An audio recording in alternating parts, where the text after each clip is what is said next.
Welcome to the Pacific Northwest edition of America Outdoors Radio. We've got a fast-paced hour of fishing, hunting, and conservation covering the nation and the Northwest, including 13 extra minutes of local content you'll only hear on Seattle's Sports Radio 950 KJR. It's Saturday morning. I'm glad you're here because at the bottom of the hour, Nate Treat with the Sportsman's Warehouse store in Everett has got some ideas about where you ought to be fishing in the greater Puget Sound region during the first half of October. And you'll want to stick around for the end of our annual Fish Camp show too, because Mack's Lure Pro staffer Jaime Rodriguez, the man behind J-Rod Angling, will be coming at you from the Columbia River Gorge, where he is matching the hatch, or at least the bait fish in this case, to get walleye in the boat this fall. But before we talk to them, let's tell you, as we do every week, what's hot.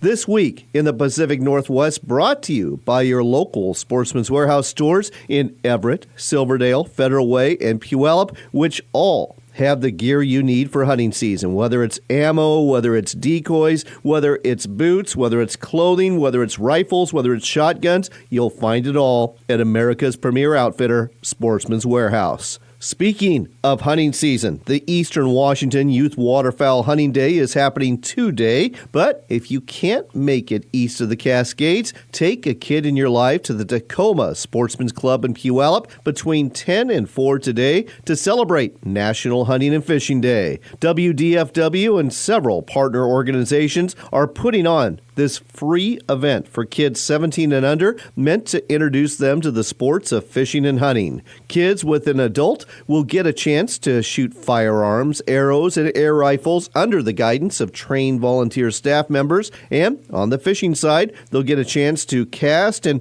learn how to tie fishing knots. And oh yes, there are a whole bunch of other booths and activities too. Throw in some fun giveaways and door prizes, and this should be a really fun event for the entire family. So head to the Tacoma Sportsman's Club in Puyallup today and do your part to grow our ranks of hunters and anglers. What else is hot?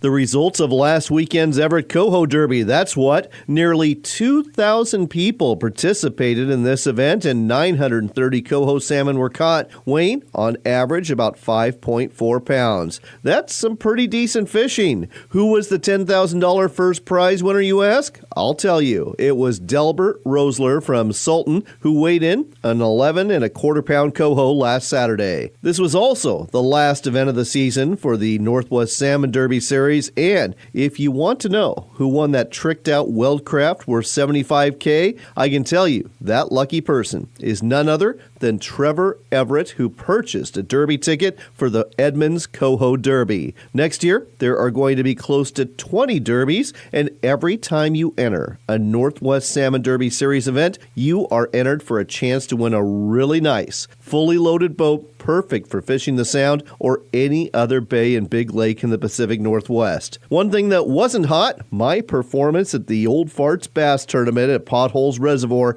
2 Saturdays ago. My fishing partner Rusty Johnston and I, let's just say we struggled. We did finally scratch out a limit and a few more by the end of the day, but the 5 fish we brought in was only an 8.1 pound bag of bass that was a good 10 pounds out of the top 3 places. Oh well, there's always next year. As for that Mardon Resort Dock Tournament we were telling you about, that was a resounding success with 165 anglers participating. Some of the bigger fish caught included a 5.5 pound largemouth bass, a 4.5 pound smallmouth, an 8.7 pound channel cat, and a carp that weighed nearly 17 pounds. All of these and more were caught off the dock on the resort grounds and earned the anglers that caught them some decent money too, with no boat required. Find out more about signing up for both of these events next year and getting in on the action for fall fishing right now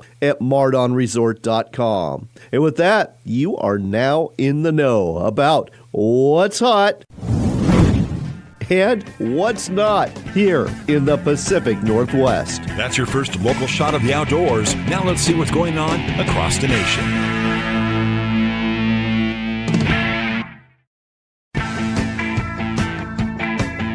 Ready for more local fishing and hunting? You got it. It's the Pacific Northwest edition of America Outdoors Radio, right here on Seattle's Sports Radio 950 KJR.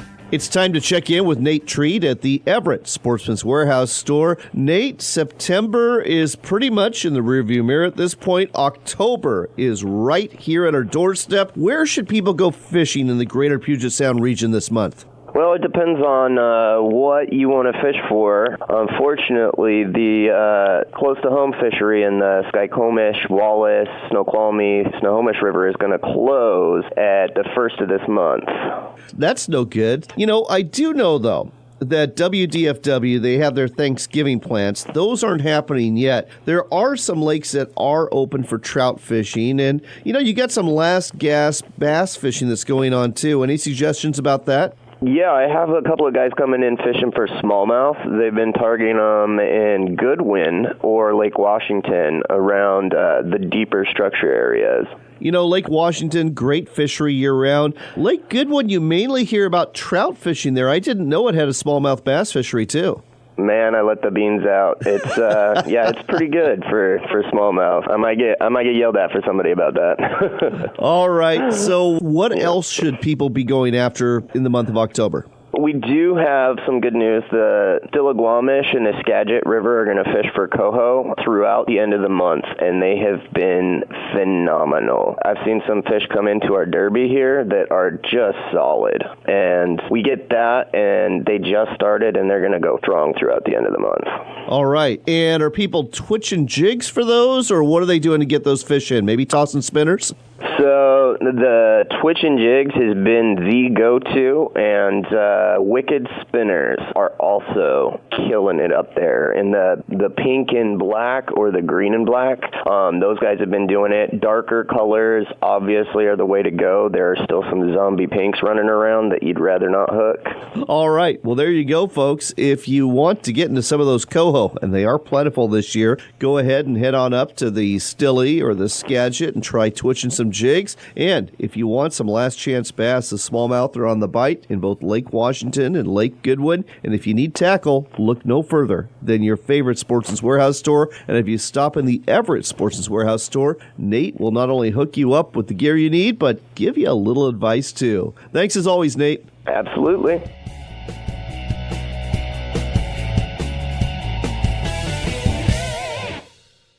Backcountry hunters and anglers, the men and women working hard to keep public lands in public hands. Check us out at backcountryhunters.org.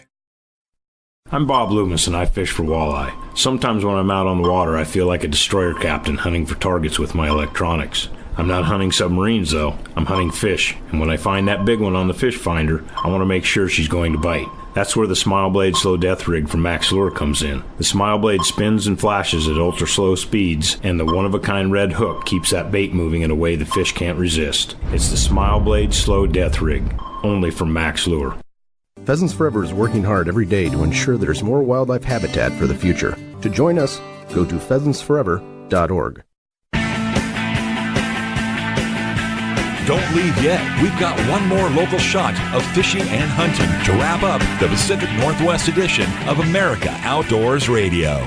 It's time for another Max Minute, brought to you every week by Max Lure. Today we're coming at you on the water, on the Columbia River near the towns of Arlington and Roosevelt. I'm fishing for walleye with Jaime Rodriguez. You can find out more about his walleye fishing prowess at J-Rod Angling on Facebook and on YouTube. Jaime, we're doing something interesting today. We're fishing for walleye. We're using spinner worm harnesses, but you are not using a store-bought product. You are literally matching the hatch. Why don't you tell our listeners more about what you've got on your line and what it's supposed to imitate? So what's great with the Max products is you could emulate the juvenile hatch. What I have on my line is a mimic of a small shad. And that's perfect because this river is chock full of shad right now. And that's exactly what you've done. You've got a smile blade and a bead, and then you've got a hoochie, something you don't usually see on walleye rigs, but the coloration is perfect with that green and that white, and that movement really is going to literally mimic these juvenile shad that are swimming all around us. And that's all we're trying to do out here is mimic the forage. We're going to give the walleye something that they're already feeding on, something so they could easily attack and possibly feed on. You follow it up with a night crawler, and you're a big believer in scent too, aren't you? Yes, especially when you have a walleye that doesn't really want to commit. That scent will definitely get them to the boat. And if you were to pick one scent above all others at this time of year? I'm going to go with the trophy walleye with the UV flash by Mack. Well, there you go, folks. So if you have the time, consider buying some of the components from Mack's Lure. You can find them online at maxlure.com in terms of smile blades, beads, hoochies, pill floats, and more. Match the hatch to match the forage that these walleye are feeding on. You're probably going to have a lot of success doing so. Thanks, Jaime. Thank you, John. That's all for this week, but don't worry. We'll do it all again next Saturday morning from 7 to 8, right here on Seattle's Sports Radio 950 KJR.